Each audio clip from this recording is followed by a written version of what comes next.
and a city where everyone rushes to earn more, one young woman quietly chooses to give. Her story begins not with fame or fortune, but with a simple act of kindness. She takes her tuition money, meant for her own future, and gives it to strangers who have nothing. What she doesn't know is that someone powerful is watching, a man whose life is about to change forever. This is the story of compassion, consequence, and an unexpected connection between two worlds. The city never really sleeps. Cars move like veins of light through crowded streets. People hurry with coffee cups and deadlines. And somewhere in between all that movement, the forgotten ones fade into the background.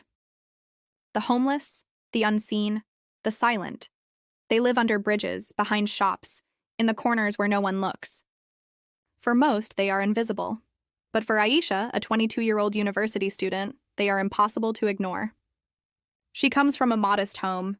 Her parents run a small grocery store in a quiet part of town. They don't have much, but they always share. Aisha grew up watching her mother give away bread to strangers, even when the shelves at home were half empty. Her father always said, "Kindness doesn't reduce what you have, it multiplies it." Those words stayed with her. She studies economics, dreams of becoming a teacher, and works part-time at a bookstore to cover her tuition. Every coin she earns, she saves. Every month, she counts her money twice, once to see if she can pay for her education, and once to check how much is left for her parents' needs. It's never enough, but she never complains. One cold evening, as she walks home from her part-time shift, she passes under a bridge. It's darker than usual. She notices a few people gathered near the corner: old men, a woman wrapped in torn cloth, and a small boy holding a cracked plastic bottle. They are trying to light a small fire with wet cardboard. The wind is sharp, cutting through their thin clothes. Aisha stops for a moment. She wants to help, but all she has is the envelope in her bag, her tuition money for the semester. She hesitates, then turns and walks away, telling herself someone else will help them. But that night, sleep doesn't come. The image of the boy trying to warm his hands on dying flames won't leave her mind.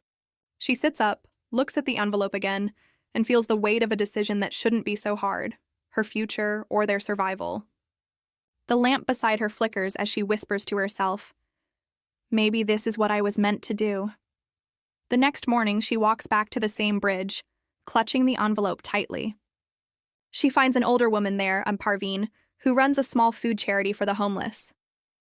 Aisha hands her the envelope and says softly, "Please use this to buy food and blankets." Parveen looks stunned. She knows Aisha from the nearby bookstore. "But child," she says, "this is your tuition money." Aisha smiles gently. Books can wait. Hunger can't. There's no audience, no cameras, no social media post. Just a quiet act of compassion in a noisy world. A few blocks away, a black car slows at a traffic light. Inside sits Rayan Malik, 34 years old, Chief Executive Officer of Malik Retail, one of the city's largest companies. Rayan's life is structured, fast, and demanding. Every minute is scheduled, every decision calculated. Success is his language, efficiency his religion, but lately, even with all his wealth and power, something inside him feels empty. That morning, his driver takes a shortcut to avoid the jammed main road.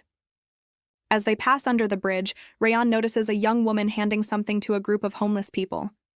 He watches her, no camera, no crowd, no performance, just quiet sincerity. For a brief moment, their eyes meet and then his car drives away. But something about that moment stays with him. The calm on her face, the way she stood in the cold, the selflessness he hadn't seen in years. At work, he tries to focus, but the image keeps returning. He finds himself wondering who she is, why she did it. In his world, charity usually comes with press releases and photo opportunities. But what he saw was different. It was genuine. He asks his assistant to look into the local charities near that area. By evening, he learns about Parveen's volunteer kitchen, a small operation feeding homeless families near the bridge. The report also mentions a young university student who donated her tuition money. That night, for reasons he doesn't fully understand, Rayan can't sleep either. The next day, he decides to visit. No security team, no luxury car, just him. When he arrives, he sees the same girl again, Aisha, wearing a simple shawl, sleeves rolled up, helping distribute food.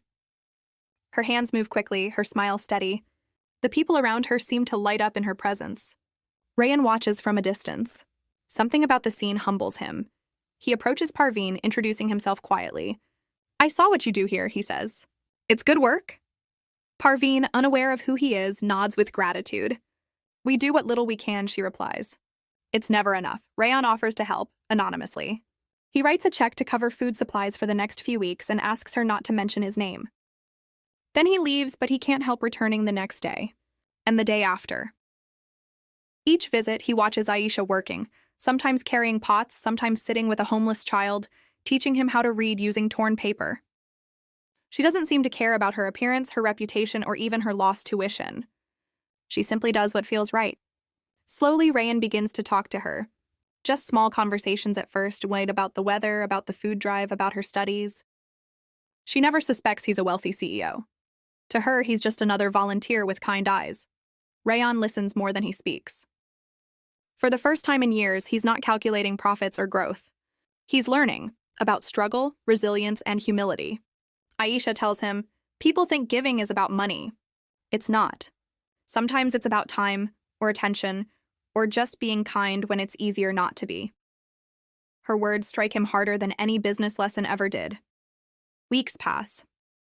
Rayan becomes a regular at the charity.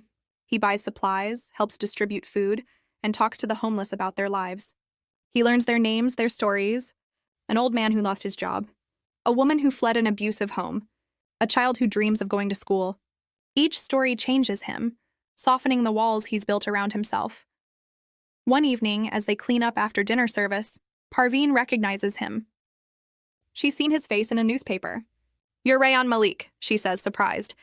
Aisha looks at him, confused. Rayan sighs. "Yes," he admits quietly. "I didn't want anyone to know." Parveen nods slowly, now understanding why their supplies have been so steady. "You could have just sent money," she says. "Why come yourself?" He looks at Aisha and replies, "Because she reminded me what real giving looks like." Aisha is silent.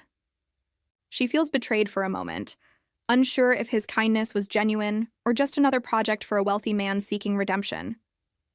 But then she remembers all those quiet mornings he spent carrying heavy boxes, listening to stories, sitting in the cold without complaint. That wasn't performance. It was change. Later that night, she finds him sitting near the bridge, watching the streetlights. She sits beside him and says softly, "You don't need to pretend. You're doing something good. That's what matters." He looks at her, surprised by her calmness. "I wasn't pretending," he says. "I just wanted to remember what being human feels like." From that day on, their bond grows deeper. They work side by side, organizing small initiatives, blankets for winter, free books for children, hygiene kits for the elderly. The project grows, not because of money, but because of sincerity. Aisha becomes a quiet leader. Rayan becomes her supporter, using his resources to amplify her vision, not replace it. Months later, Rayan's company launches a new program, not for publicity, but for purpose. It's called the Bridge Project, named after the place where he first saw her. The program provides free education and job training for the homeless community. Every participant is given a small stipend and, in return, must volunteer at least once a week, passing forward the kindness they received. Aisha refuses to take credit. When the press asks her to speak, she declines politely. "It's not my story," she says. "It belongs to everyone who chose to care." Rayan offers her a scholarship to complete her degree. She hesitates. "I can't take this," she says. "It feels wrong," he replies. "It's not charity, Aisha, it's a partnership. You inspired something bigger than both of us." Eventually, she accepts, with one condition. Every student supported by the scholarship must also volunteer in community service. Rayan agrees immediately. Together, they watch the idea spread. Within months, other companies follow their example. Food drives multiply. Shelters expand. People who once ignored the homeless begin to notice them. A ripple of empathy moves through the city. As time passes, Rayan and Aisha spend long evenings talking, not about wealth or success, but about purpose. He tells her how he used to measure everything in numbers: profit margins, growth rates, returns. Now, he measures differently: meals served, lives changed, hope restored. She tells him, "It's strange. I thought losing my tuition meant losing my future. But maybe it helped me find it instead." Rayan smiles. Sometimes we lose what we think we need, only to discover what we were meant to do. One evening, under the same bridge where it all began, Ray and I